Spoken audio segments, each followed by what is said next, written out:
आदमियों को कमान नहीं दे रहे।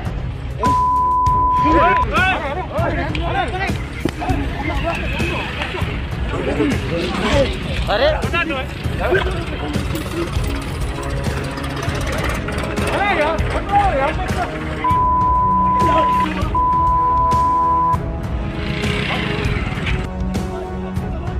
कोरोना कर्फ्यू के दौरान फल का ठेला लगाने वाले एक शख्स ने कुछ इस तरह सीएमओ और नगर परिषद के कर्मचारियों पर हमला कर दिया।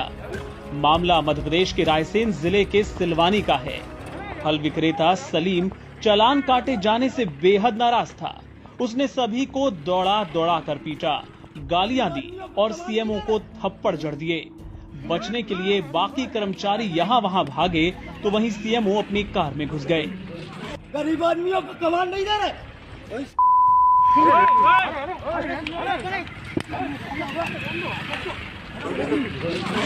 अरे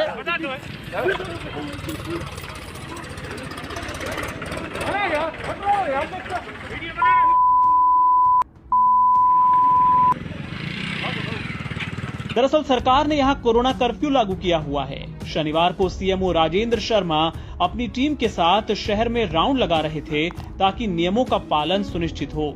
इस दौरान करीब 3 बजे सियरवाऊ रोड पर सलीम ठेला लगाकर फल बेच रहा था। कुछ लोग फल खरीद भी रहे थे जो वहां से खिसक लिए। सीएमओ ने सलीम से कहा कि ये नियमों का उल्लंघन है। इसी को लेकर दोनों के बीच बहस हो गई। 12 बजे के बाद पूरे नगर में बंद है और आज तो बंद, शनिवार दिन पूरा बंद है। शनिवार दिन पूरा अपराध है। केवल बुधवार, गुरुवार और शुक्रवार में तो बेच सकते हैं साहब। नहीं, बिल्कुल नहीं बेच सकते। बात कर लो एजे मैडम से जाके। केवल सोम और बुध और शुक्र 3 दिन के लिए है खाली ठेला का। इसको सब बंद है। लॉकडाउन है, तुम तो ऐसे कह रहे हो। ले आओ उसको, भर लो उसको। पंचनामा बनाओ, पंचनामा बनाओ, जब्त करेगी, खुला पाएगा।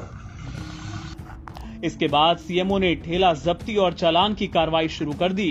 बताया जा रहा है कि नगर परिषद का अमला हाथ ठेला जब्त करके ले जाने लगा और फल नीचे गिरा दिए। ये देखते ही सलीम को इस कदर गुस्सा आया कि उसने सीएमओ को ही पीट डाला।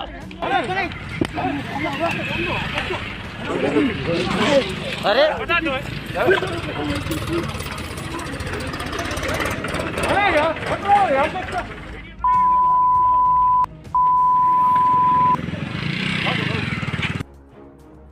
सलीम के हमले से सीएमओ सहित 3 कर्मचारियों को चोटें आई हैं। उसके खिलाफ कई धाराओं के तहत मुकदमा दर्ज कराया गया है। साथ ही सीएमओ का कहना है कि ठेला उन्होंने नहीं बल्कि खुद सलीम ने ही पलटा था। शासन के आदेशानुसार शनिवार इतवार को टोटल लॉकडाउन के पालन में मेरे कर्मचारी और वार्ड प्रभारी और मेरे द्वारा जब नगर में भ्रमण किया जा रहा था तो ये फल फ्रूट विक्रेता सलीम खां दुकान लगाए हुए था, जिसको मेरे वार्ड प्रभारी ने और सभी ने समझाइश दी गई।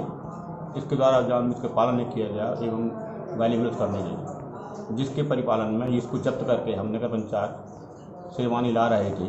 रास्ते में संबंधित द्वारा अपना ठेला खुद ही पलटा दिया और हमारे कर्मचारियों के साथ और मुझ के साथ अभी तक की मारपीट की कार्रवाई की, जिसके अनुसार उसका जब्ती करके थाना को हमने सूचना दी और उसके विरुद्ध FIR दर्ज कराई गई। क्योंकि हमारे सभी कर्मचारियों से मारपीट ज़्यादा की गई थी तो उसके बाकायदा लगभग 12 धाराओं का प्रकरण पंजीबद्ध कर दिया गया है कल ही।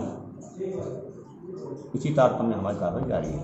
सलीम ने कानून हाथ में लिया जिसकी सजा उसे मिलेगी, पर मामले का दूसरा पहलू ये भी है कि पिछले साल लॉकडाउन में बेरोजगारी की मार झेल चुके गरीबों के लिए इस बार का लॉकडाउन झेल पाना बड़ा मुश्किल हो रहा है।